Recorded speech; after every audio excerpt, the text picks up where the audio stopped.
Shalom, pour cette deuxième partie sur le cours Qui est Israël, le cours numéro 7 du défi Néhémie. Nous nous étions arrêtés à la partie Que sont les deux maisons historiquement. Rappel, nous parlons bien sûr des deux maisons, la maison d'Israël, les 10 tribus perdues, et la maison de Juda, qui se trouve autour de Jérusalem, composée de Juda, de Benjamin et de quelques autres tribus qui ont voulu déménager au moment du schisme pour se retrouver à Jérusalem. Que sont donc les deux maisons historiquement? L'histoire se trouve dans les pages de nos Bibles, nous n'inventons rien. Israël est le nouveau nom qu'Élohim donne à Yaakov. Il peut sembler surprenant qu'Élohim se permette de changer le prénom donné par les parents. Pourtant, Yeshua fera de même avec certains de ses disciples, comme si le changement de nom marquait aussi un tournant dans leur destinée. Yaakov, dont le nom signifie celui qui talonne ou celui qui suit, voit son identité transformée en Israël, celui qui lutte avec elle. Ce nouveau nom reflète le chemin qu'il va parcourir, une trajectoire marquée par la lutte, la foi et la transformation. Et quand on connaît l'histoire qu'il va écrire, ce nouveau nom semble bien plus qu'approprié, il est prophétique. Yaakov, également appelé Israël à partir de maintenant, aura 12 fils et une fille, nés de 4 femmes, 2 épouses et 2 concubines. Je vous laisse aller voir l'histoire dans Genèse 29 et 30. Donc dans cet arbre généalogique que l'on voit Jacob, avec sa première femme Léa, sa servante Bila, Zilpa, la servante de Rachel, et les tribus selon leur ordre de naissance. Ruben, Siméon, Lévi, Juda, Dan, Naphtali, Gad, Aser, Issachar, Zabulon, Joseph et enfin Benjamin. Je n'ai cité que les hommes, désolé madame, et bien sûr qu'il y a Dina, mais les 12 tribus vont être 12 tribus de patriarches. À partir de cette lignée, le nom d'Israël s'imposera. Les 12 fils de Yaakov deviendront les ancêtres des 12 tribus d'Israël, un peuple qui portera le nom de leur père. Cette famille vivra de nombreux épisodes heureux ou douloureux, comme dans toute famille. Mais certains événements sortent de l'ordinaire, comme la vente du frère Joseph par ses propres frères qui l'envoient en Égypte. Là-bas, après bien des épreuves, Joseph deviendra le bras droit de Pharaon. Des années plus tard, une famine sévère poussera toute la famille à se réfugier en Égypte, où ils seront réunis. Les descendants de Yaakov, appelés aussi Hébreux, du nom du grand-père d'Abraham, de l'ancêtre Héber, les tribus, les Hébreux s'installeront en Égypte. Ils y vivront longtemps, grandiront en nombre et en influence, jusqu'à devenir même une menace aux yeux d'un nouveau pharaon. Et l'histoire prendra alors un tout autre tournant. Je vous invite à écouter ou réécouter les cours dédiés aux fêtes de l'Éternel, où nous voyons comment l'histoire d'Israël s'inscrit dans le calendrier divin, dans la mémoire du peuple hébreu. Après la délivrance d'Égypte, le peuple d'Israël entre dans une période d'exode, en marche vers la terre promise. Sur ce chemin, il commence à expérimenter les miracles d'Élohim, des manifestations puissantes qui avaient déjà commencé en Égypte avec les 10 plaies. Mais ce n'est que le début. La mer s'ouvrira devant eux, la manne tombera du ciel, l'eau jaillira du rocher, autant de signes de la présence fidèle et agissante de l'Éternel au milieu de son peuple. Nous allons voir dans quelques textes le terme maison d'Israël, qui, bien entendu à ce moment-là, parle de tout le peuple hébreu, des 12 tribus. Par exemple, dans Exode 16, verset 31, « La maison d'Israël donna à cette nourriture le nom de manne. Elle ressemblait à de la graine de coriandre, elle était blanche et avait le goût d'un gâteau au miel. » Exode 40, 38, « La nuée de l'Éternel était de jour sur le tabernacle, et de nuit il y avait un feu aux yeux de toute la maison d'Israël pendant toute leur marche. » Lévitique 10, 6, Moïse dit à Aaron et à Éléazar et à Itamar, fils d'Aaron, « Vous ne découvrirez point vos têtes, vous ne déchirerez point vos vêtements, de peur que vous ne mouriez et que l'Éternel ne s'irrite contre toute l'assemblée. Laissez-vous vos frères, toute la maison d'Israël, pleurer sur l'embrasement que l'Éternel a allumé. » Nombre 20, 29, « Toute l'assemblée vit qu'Aaron avait expiré et toute la maison d'Israël pleura à Aaron pendant 30 jours. » Ruth aussi, 4, verset 11, « Tout le peuple qui était à la porte et les anciens dirent, nous en sommes témoins, que l'Éternel rende la femme qui entre dans ta maison semblable à Rachel et à Léa, qui toutes les deux ont bâti la maison d'Israël. Manifeste ta force dans Ephrata et fais-toi un nom dans Bethléem. » Un texte tellement prophétique pour l'arrivée de notre Messie Yeshua. La maison d'Israël, dans ces quelques exemples, représente ici l'unité des 12 tribus rassemblées en un seul peuple sous le nom donné à leur père Israël. Des années plus tard, après les 40 années passées dans le désert, Après la conquête de Jéricho, la période des juges, le peuple d'Israël demandera un roi, voulant être comme les autres nations. Cette demande marquera un tournant. Au lieu d'attendre patiemment le roi Messie promis, ils choisiront un roi humain, visible, immédiat. Ce désir d'imiter les peuples environnants révélera une tension profonde entre la foi en la royauté divine et l'attrait pour les modèles du monde. C'est encore un combat que nous vivons chacun dans nos vies. Saül fut le premier roi d'Israël, mais son règne divisa le peuple plus qu'il ne l'unit. David, choisi par Élohim, tenta de rassembler les tribus autour d'un projet commun qui était la construction d'un temple, une demeure pour Élohim au milieu de son peuple. Il ne put le bâtir lui-même, mais transmit cette vision à son fils. Salomon, fils de David, réalisa ce rêve en construisant le premier temple à Jérusalem. Ce fut un moment de gloire spirituelle et nationale, mais cette grandeur fut entachée par les excès du roi. Trop de femmes, trop de chevaux, trop de richesses et de puissance en contradiction avec les avertissements de la Torah. Ces dérives ouvrirent la voie à la division du royaume après sa mort. Je vous ai mis ici le texte de Deutéronome 17, 34 qui expliquait déjà que Moïse avait prévu que le peuple demanderait un roi, mais qu'il y aurait une loi spéciale pour ce roi, qu'il ne fallait pas qu'il ait un grand nombre de femmes et un grand nombre de chevaux. C'est que le grand nombre de femmes, c'est pour les alliances. Et surtout, verset 19, il devait avoir avec lui une copie du livre de la loi, pour y lire tous les jours de sa vie, afin qu'il apprenne à craindre l'Éternel. Là aussi, c'est notre lot. Nous devons chaque jour de nos vies lire dans cette parole de Dieu, parole d'Élohim, qui nous indique chaque jour le chemin à suivre. 2 Samuel chapitre 6 verset 5 nous dit « David et toute la maison d'Israël jouaient devant l'Éternel, de toutes sortes d'instruments, de bois de cyprès, des harpes, des luttes, des tambourins, des sistres et des cymbales. » Encore avec David, nous voyons que c'était la maison d'Israël qui était représentative. Ce nom représentait les 12 tribus. Il n'aura fallu que 3 rois pour que la maison d'Israël se divise. Après le règne de Salomon, le royaume fut scindé en 2, conformément à la prophétie donnée par Élohim. Cette prophétie, nous la retrouvons dans 1 Roi 11, et nous allons la lire parce qu'elle est très très importante. La maison d'Israël au nord, composée de 10 tribus, avec pour capitale Samarie, et la maison de Juda au sud, regroupant les tribus de Benjamin et de Juda, avec pour capitale Jérusalem. C'est le verset 26 de 1 Roi chapitre 11. Le texte est un peu long, mais il est vraiment important de le comprendre. Je vous invite à le lire en même temps. Jéroboam, aussi serviteur de Salomon, leva la main contre le roi. Salomon bâtissait Milo et fermait la brèche de la cité de David son père. Jéroboam était fort et vaillant, et Salomon, ayant vu ce jeune homme à l'œuvre, lui donna la surveillance de tous les gens de corvée de la maison de Joseph. Dans ce temps-là, Jéroboam, étant sorti de Jérusalem, fut rencontré en chemin par le prophète Ahiya de Silo, revêtu d'un manteau neuf. Ils étaient tous deux seuls dans les champs. Ahiya saisit le manteau neuf qu'il avait sur lui, le déchira en 12 morceaux, et dit à Jéroboam, « Prends pour toi 10 morceaux, car ainsi parle l'Éternel, l'Élohim d'Israël. Voici je vais arracher le royaume de la main de Salomon, et je te donnerai 10 tribus. Mais il y aura une tribu à cause de mon serviteur David, et à cause de Jérusalem, la ville que j'ai choisie, sur toutes les tribus d'Israël.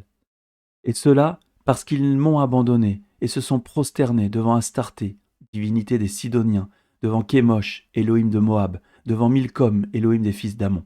Et parce qu'ils n'ont point marché dans mes voies pour faire ce qui est droit à mes yeux, et pour observer mes lois et mes ordonnances comme l'a fait David, père de Salomon, je n'ôterai pas de sa main tout le royaume, car je le maintiendrai prince tout le temps de sa vie, à cause de David, mon serviteur que j'ai choisi, et qui a observé mes commandements et mes lois. Mais j'ôterai le royaume de la main de son fils, et je t'en donnerai 10 tribus. Je laisserai une tribu à son fils, afin que David, mon serviteur, ait toujours une lampe devant moi à Jérusalem, la ville que j'ai choisie pour y mettre mon nom. Et je vous laisse lire la suite. À cause de l'idolâtrie du peuple, l'Éternel, Jéhovah, décide de diviser le royaume en 2 maisons. Comme annoncé dans 1 Roi 11, 10 tribus sont arrachées au peuple et confiées à Jéroboam, selon la prophétie symbolisée par les 10 morceaux de tissu. Ces tribus formeront la maison de Joseph. Les 2 tribus restantes, Juda et Benjamin, formeront la maison de Juda. conservé à cause de l'alliance faite avec David, dont Jérusalem reste la capitale. Élohim dit clairement à Jéroboam qu'il sera roi sur Israël, au verset 37, et lui promet une dynastie durable, à condition qu'il garde ses lois, ses commandements comme David l'avait fait. Mais l'histoire nous montre que Jéroboam n'a pas suivi cette voie. Il a introduit une forme d'idolâtrie politique pour empêcher son peuple de retourner à Jérusalem, ce qui a conduit à l'éloignement progressif du royaume du Nord vis-à-vis de l'Éternel et à sa déportation, ou plutôt à son grand remplacement avec d'autres peuplades alentours. Nous le voyons tout de suite dans le chapitre d'après, 1 Roi, chapitre 12, verset 21. Roboam, arrivé à Jérusalem, rassembla toute la maison de Juda et la tribu de Benjamin, 180 000 hommes d'élite propres à la guerre, pour qu'ils combattissent contre la maison d'Israël afin de la ramener sous la domination de Roboam, fils de Salomon. Il y a guerre entre Juda et Israël. Roboam, fils de Salomon, rassembla la maison de Juda dans l'intention de faire la guerre à la maison d'Israël, récemment séparée. Il voulait ainsi rétablir l'unité de force du royaume, refusant d'accepter la division voulue par Élohim. Mais un prophète de l'Éternel, Shemaï, fut envoyé pour l'arrêter, lui disant que cette scission venait d'Élohim et qu'il ne devait pas combattre ses frères. La suite, au verset 22, nous dit « Mais la parole d'Élohim fut ainsi adressée à Shemaïa, homme d'Élohim. Parle à Roboam, fils de Salomon, roi de Juda, et à toute la maison de Juda et de Benjamin et au reste du peuple, et dis-leur, ainsi parle l'Éternel, ne montez point et ne faites pas la guerre à vos frères, les enfants d'Israël. Que chacun de vous retourne dans sa maison, car c'est de par moi que cette chose est arrivée. » Ils obéirent à la parole de l'Éternel, et ils s'en retournèrent selon la parole de l'Éternel. Pour empêcher les habitants de la maison d'Israël de monter à Jérusalem lors des fêtes de pèlerinage, Jéroboam prit une décision stratégique mais spirituellement désastreuse. Il établit 2 lieux saints de culte alternatifs, l'un à Dan, au nord, et l'autre à Béthel, au sud du royaume. Il y plaça des veaux d'or, disant au peuple, verset 28, « Après s'être consulté, le roi fit 2 veaux d'or, et il dit au peuple, « Assez longtemps vous êtes montés à Jérusalem. Israël, voici ton Élohim qui t'a fait sortir du pays d'Égypte. » Il plaça l'un de ses veaux à Béthel, il ne mit l'autre à Dan. Ce fut là une occasion de péché. Le peuple alla devant l'un des veaux jusqu'à Dan. Ainsi il détourna le cœur du peuple de l'Éternel et de Jérusalem pour asseoir son pouvoir politique au prix de l'idolâtrie. Le schisme du grand royaume d'Israël, survenu après Salomon, ne sera jamais réparé dans l'histoire immédiate. Depuis cette division, les 2 maisons, Israël au nord, Juda au sud, suivront des chemins séparés, souvent opposés.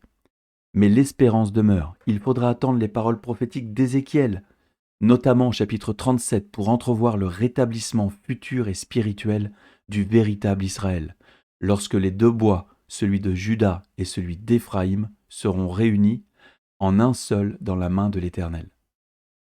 Vous remarquerez qu'ici j'ai dit Juda et Éphraïm. Nous allons comprendre pourquoi Éphraïm est le nom important dans la maison d'Israël. Quelles sont les bénédictions de Yaakov? Une question demeure. Pourquoi le royaume du Nord a-t-il hérité du nom de maison d'Israël? Pourquoi les 10 tribus ont-elles le droit de porter le nom du patriarche alors elles se sont séparées de Jérusalem et du temple? La réponse, comme souvent, se trouve dans les Écritures. Pour la comprendre, il faut revenir en arrière, à l'époque où la famille d'Yaakov vivait en Égypte. Joseph, devenu gouverneur du pays, avait fait venir son père et ses frères pour les sauver de la famine.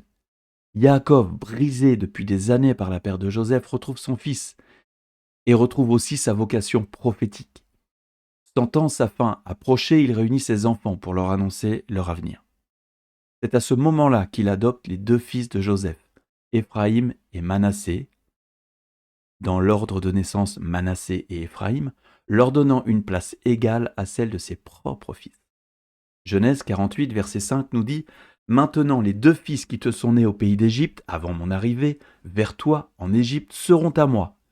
Éphraïm et Manassé seront à moi, comme Ruben et Siméon. » Rappelons que Ruben et Siméon sont les 2 premiers fils de Yaakov. Israël, donc Yaakov, regarda les fils de Joseph et dit « Mais qui sont ceux-ci » Joseph répondit à son père « Ce sont mes fils qu'Élohim m'a donnés ici. » Israël dit, fais-les, je te prie, approcher de moi, pour que je les bénisse. Les yeux d'Israël étaient appesantis par la vieillesse. Il ne pouvait plus voir. Joseph les fit approcher de lui, et Israël leur donna un baiser et les embrassa. Puis Joseph les prit tous les deux, Éphraïm de sa main droite, à la gauche d'Israël, et Manassé de sa main gauche, à la droite d'Israël, et il les fit approcher de lui. Israël étendit sa main droite et la posa sur la tête d'Éphraïm, qui était le plus jeune, et il posa sa main gauche sur la tête de Manassé. Ce fut avec intention qu'il posa ses mains ainsi, car Manassé était le premier-né. Yaakov, Israël, bénit Éphraïm et Manassé, les deux premiers fils de Joseph, et prend une décision prophétique majeure. Il les adopte comme ses propres fils, leur donnant une place égale à de véritables aînés. Par ce geste, Joseph est symboliquement remplacé par ses deux fils, qui deviendront chacun une demi-tribu en Israël. Éphraïm et Manassé sont les enfants de Joseph et d'une Égyptienne, Asnath, fille de Potiphéra, prêtre d'On, d'Héliapolis. Ainsi, ces deux tribus portent en elles une double identité, l'héritage d'Israël par leur père et une origine étrangère par leur mère, un symbole fort de l'universalité future du peuple d'Élohim. Au verset 19 de Genèse 46, dit « Fils de Rachel, femme de Jacob, Joseph et Benjamin, il naquit à Joseph au pays d'Égypte Manassé et Éphraïm qui lui enfanta Asnath, fille de Potiphéra, prêtre d'On. » Manassé est l'aîné et Éphraïm le second. Ils sont donc mi-hébreux, mi-égyptiens, mélange symbolique entre l'héritage d'Abraham et les nations. Joseph aurait eu d'autres enfants ensuite, mais seul Éphraïm et Manassé sont adoptés par Yaakov. Au verset 15, il dit « Il bénit Joseph et dit que l'Élohim en présence duquel ont marché nos pères, Abraham et Yitzhak, que l'Élohim qui m'a conduit depuis que j'existe jusqu'à ce jour, que l'ange qui m'a délivré de tout mal bénisse ses enfants, qu'ils soient appelés de mon nom et du nom de mes pères, Abraham et Yitzhak, et qu'ils multiplient en abondance au milieu du pays. » Joseph vit avec déplaisir que son père posait sa main droite sur la tête d'Éphraïm. Il saisit la main de son père pour la détourner de dessus la tête d'Éphraïm et la diriger sur celle de Manassé. Et Joseph dit à son père, « Pas ainsi, mon père, car celui-ci est le premier-né. Pose ta main droite sur sa tête. » Son père refusa et dit, « Je le sais, mon fils, je le sais. Lui aussi deviendra un peuple, lui aussi sera grand. Mais son frère cadet sera plus grand que lui, et sa postérité deviendra une multitude de nations. » Vous vous rappelez du terme goïm dans la première partie du cours. Il les bénit ce jour-là et dit, « C'est par toi qu'Israël bénira, en disant qu'Élohim te traite comme Éphraïm et comme Manassé, et il mit Éphraïm avant Manassé. » Éphraïm devient l'aîné, symbolique d'Israël. Il porte le nom d'Israël, il reçoit la promesse d'une postérité nombreuse, décrite comme une multitude de goïm, de nations. Une prophétie qui dépasse les frontières ethniques et annonce une dimension universelle du peuple d'Élohim. Zacharie chapitre 10 verset 6. « Je fortifierai la maison de Juda, je délivrerai la maison de Joseph, je les ramènerai, car j'ai compassion d'eux, et ils seront comme si je ne les avais pas rejetés, car je suis l'Éternel leur Élohim et je les exaucerai. » Vous voyez qu'il n'y a pas qu'Ézéchiel qui parle de cette réunification. Dans la tradition juive, il est d'usage de bénir son fils avant l'entrée du Shabbat, en récitant la bénédiction suivante. Yeshimcha Elohim ke'Ephraim ve'Rim Menaché. Ce qui veut dire, puisse Elohim te faire devenir comme Éphraïm et Manassé. Genèse 48-20, c'est là où on voit cette bénédiction, dit, il les bénit ce jour-là et dit, c'est par toi qu'Israël bénira en disant qu'Elohim te traite comme Éphraïm et comme Manassé. Et il mit Éphraïm avant Manassé. Étonnant de voir que même le judaïsme se rapporte sans le savoir à ces deux fils de Yaakov, qui portent une mission bien particulière. C'est pourquoi aussi dans la vision de l'Apocalypse, il n'est pas nécessaire de créer une porte spéciale pour les croyants, issus des nations. Tous les véritables croyants, ceux qui, selon Romains 11, sont greffés à l'olivier Franck et Israël, font désormais partie de cette famille spirituelle. Ils peuvent entrer dans la Jérusalem céleste par l'une des 12 portes, chacune portant le nom d'une tribu d'Israël. Il ne s'agit pas d'un accès réservé à une origine biologique, mais d'une identité spirituelle restaurée en Yeshua le Messie. Plus tard, dans les prophètes, le royaume du Nord est souvent appelé Éphraïm ou Israël, car il représente la majorité des tribus et porte l'héritage prophétique transmis par Yaakov. Nous savons encore aujourd'hui qu'il y a de la jalousie entre ceux qui sont appelés juifs et ceux qui sont appelés chrétiens. Ésaïe 11 nous affirme que cela prendra fin à son retour. Je vous invite à lire tout Ésaïe 11. Mot à mot, c'est important. Mais le verset 12 nous dit, il élèvera une bannière pour les nations. Il rassemblera les exilés d'Israël. Il recueillera les dispersés de Juda, des quatre extrémités de la terre. La jalousie d'Éphraïm disparaîtra et ses ennemis en Juda seront anéantis. Éphraïm ne sera plus jaloux de Juda et Juda ne sera plus hostile à Éphraïm. Quelles sont les bénédictions d'Élohim? Tout ce cours a été construit à rebours afin de remonter jusqu'aux bénédictions originelles d'Élohim. Depuis l'appel d'Abraham, pour montrer qu'un fil conducteur traverse toute l'histoire de la création.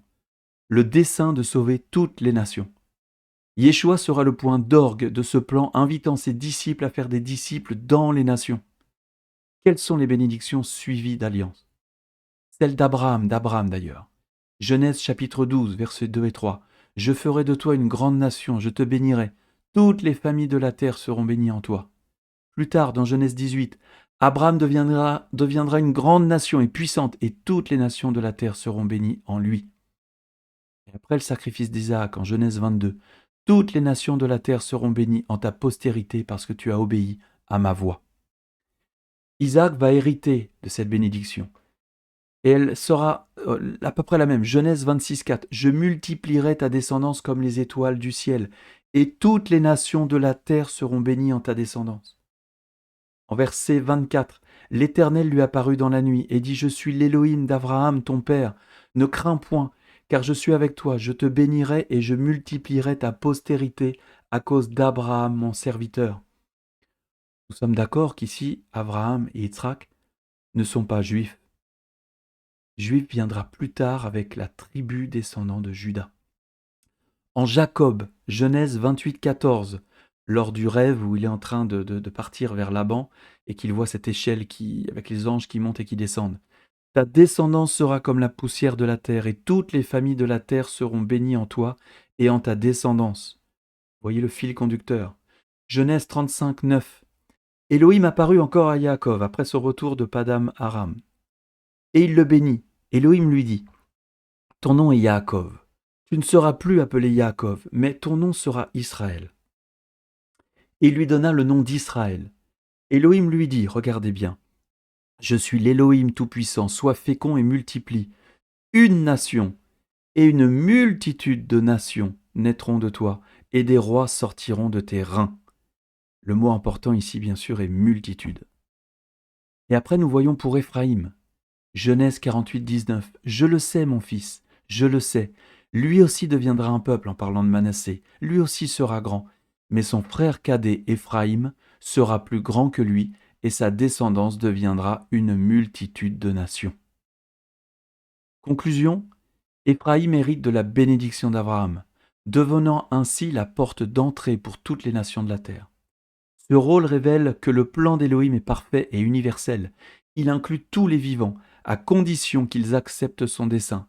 Ce mystère, une fois éclairci, donne un sens nouveau à la lecture des prophéties. Lorsque l'oracle de l'Éternel s'adresse à la maison de Juda, il parle aux rescapés de Babylone revenus sur la terre pour en reprendre possession. Mais lorsqu'il s'agit de la maison d'Israël, il parle aux croyants véritables dispersés parmi les nations, ceux qui, bien que loin géographiquement, sont appelés à revenir spirituellement et prophétiquement dans l'Alliance. Ne soyons pas des ouvriers de division, mais acceptons le plan de Jéhovah pour œuvrer à la réunification des croyants, véritable avant le retour glorieux d'Yeshua. Personne n'est par son statut génétique supérieur à un autre. Les juifs messianiques ne sont pas meilleurs que les chrétiens évangéliques ou les nazaréens supérieurs aux païens chrétiens des nations. Nous portons tous une mission, devenir Israël, le peuple vivant de notre Élohim, l'Éternel Jéhovah. Galates 3,27 nous dit, vous tous qui avez été immergés dans le Messie, vous avez revêtu le Messie. Il n'y a plus ni juif ni grec, il n'y a plus ni esclave ni libre, il n'y a plus ni homme ni femme, car tous vous êtes un en Yeshua le Messie. Et si vous êtes dans le Messie, vous êtes donc la postérité d'Abraham, héritier selon la promesse. Il y a quelques annexes que je vous invite à lire, qui donnent quelques dates sur le schisme qui s'est passé en Israël avec la la division entre la maison d'Israël, le royaume du Nord, ou la maison de Juda et le royaume du Sud. Et je vous ai laissé aussi quelques sources additionnelles. Ce cours n'a pas été totalement inventé, bien entendu, mais il fait partie de différentes publications que nous pouvons trouver sur Blog Keila, sur YouTube, sur viadei.fr, sur les éditions Chemin, et encore bien d'autres. Je vous invite à creuser ce sujet, qui est important. C'est un mystère, mais qui nous permet d'avoir une compréhension totale des prophéties de la fin des temps. Je rappelle que ces cours n'ont pas vocation à être distribués aux non-croyants ou aux nouveaux convertis. Nous devons les maîtriser pour une transmission orale afin de faire des disciples. Ne nous cachons pas derrière l'envoi d'une prédication, d'un site, d'une brochure ou d'une vidéo, pensant qu'Élohim fera le reste. Soyons actifs dans notre discipulat. L'étude est courte, même si celle-là est un peu longue, pour vous permettre d'ajouter vos recherches et de personnaliser ce cours. Amen et Shalom.